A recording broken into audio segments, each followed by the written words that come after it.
बिस्मिल्लाहिर्रहमानिर्रहीम। अस्सलाम वालेकुम friends and welcome to our channel Pak food secrets. आज है जी ईद उल अज़हा का दिन और हम अपने तमाम मुसलमानों को पाक फूड सीक्रेट्स की तरफ से ईद मुबारक कहते हैं। गोश्त आ चुका है जी और आज हम आपको सिखाने जा रहे हैं लाहौरी स्टाइल मटन कढ़ाई। 1 kg मटन लिया है। हाफ कप दही में 4 खाने की चम्मच दूध की फ्रेश बालाई ऐड कर देंगे। आप चाहें तो क्रीम भी ले सकते हैं। दही और बालाई को अच्छी तरह से मिक्स कर लेंगे। साथ ही मैंने एक कढ़ाई में 2 गिलास पानी को गर्म होने के लिए रख दिया है।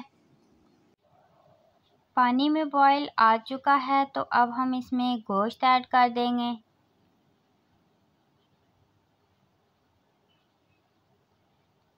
सारा गोश्त ऐड करने के बाद अब हम इसे गोश्त में भी एक बॉयल आने तक पका लेंगे।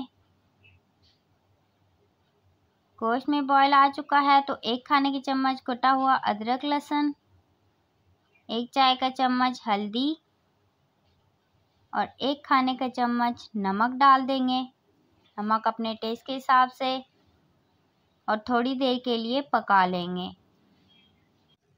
गोश्त को थोड़ी देर के लिए पका लिया है तो अब हम इसमें 3 बड़े साइज़ के टमाटर ऐड कर देंगे और टमाटर के साथ भी इसे थोड़ी देर के लिए पका लेंगे। टमाटर अच्छी तरह से गल चुके हैं और थोड़ा पानी भी खुश्क हो चुका है तो अब हम इसमें हाफ कप घी ऐड कर देंगे। आप चाहें तो ऑयल भी ऐड कर सकते हैं। अब हम इसे घी के साथ थोड़ी देर के लिए अच्छी तरह से भून लेंगे। इस स्टेज पे आके इसमें अब हम स्पाइसेस ऐड कर देंगे। 1 टीस्पून खुश्क धनिया पाउडर, 1 टीस्पून गरम मसाला पाउडर, 1 टेबलस्पून लाल मिर्चों का पाउडर या अपने टेस्ट के हिसाब से।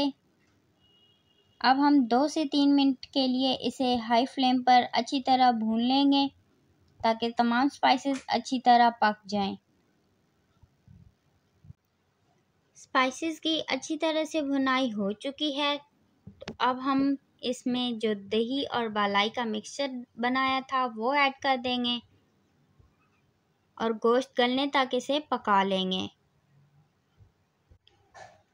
दही को हमने थोड़ी देर के लिए पका लिया है तो अब हम इसमें 3 से 4 अदद कटी हुई हरी मिर्ची ऐड कर देंगे और इसे थोड़ी देर के लिए ढक कर रख देंगे ताकि मिर्चों का इसमें अच्छा सा टेस्ट आ जाए।